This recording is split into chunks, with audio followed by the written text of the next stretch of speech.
द्वारिका नगर में आग लगल बा, पूरा गांव आग बुतावल बा। भगवान कृष्ण के बुला के दुर्वासा ऋषि कहलन, महाराज हमरे भूख लगल हो।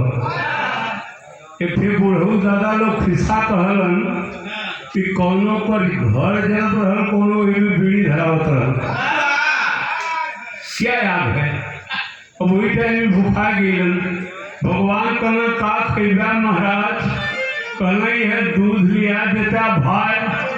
भगवान सुनाओ, भगवान के ही डर रहल कि जौन 1000 आदमी के पूरी खात बा, शेर दूध से दूधे से फरियाबो न करी और कम होई तो शराब दे दिए।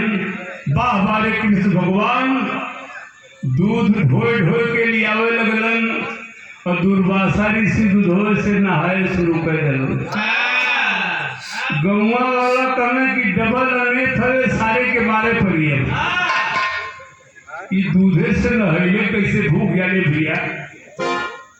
कृष्ण भगवान कहना खबरदार, कोई बोलेगा नहीं।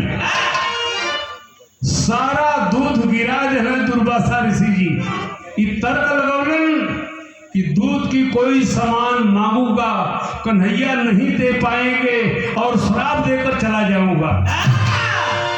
तो बिरहा में माई बहन कभो कभो गावे नहीं हो राजकुमार, तोहरे घरे हमरे घरे भाई तो कैसे गावे? लाले भंवरान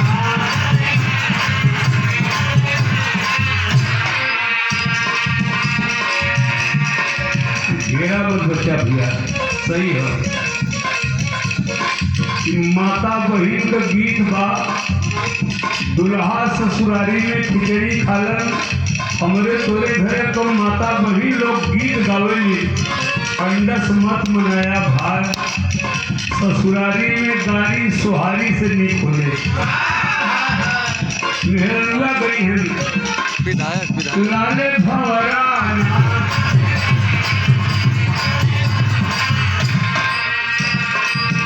अरे वो नरवा नरवा जाए लाले भंवरान।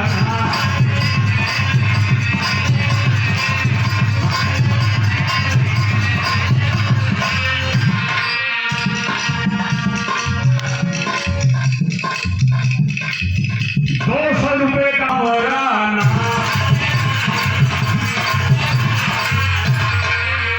अरे वो नरवा नरवा जाए लाले भंवराना। ये भोजपुरिया जो गनवा बनाओ कुछ चोरपट हो उन्हें के कुछ नया गांव में घूमत रही हैं। एको धूम नगर मेहरारू को बढ़िया लोग जाइए तो के वो सब बढ़िया से बढ़िया फुहर दिखा। जितना फुहर हो जाए उन्हें के पता हो कि पूरा हिंदुस्तान फुहर हो गया। अगर फुहर का भेजे तो हज दे 10-20 लाख मोबाइल में हल जाए। दिखाए के चुराए के वो 100 का बनौलन बुढ़ऊ बानर हो जाए।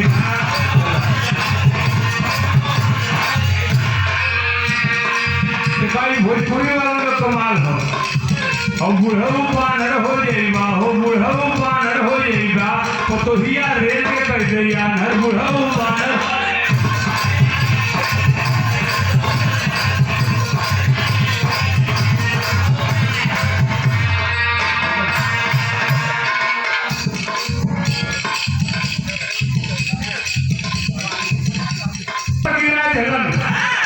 कहे प्रभु भूख लगल हो का खैबा महाराज? मोहन कनिया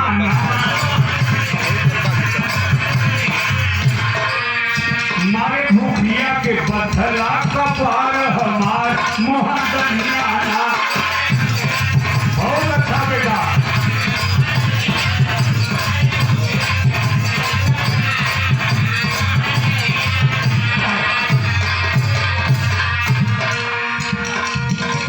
सर में दर्द हो रही है कन्हैया का खैबा प्रभु?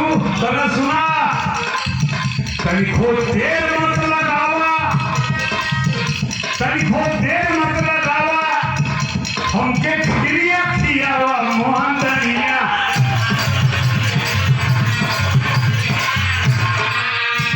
अगर खीर ना देगा श्राप दे बचेगी नगर तोहार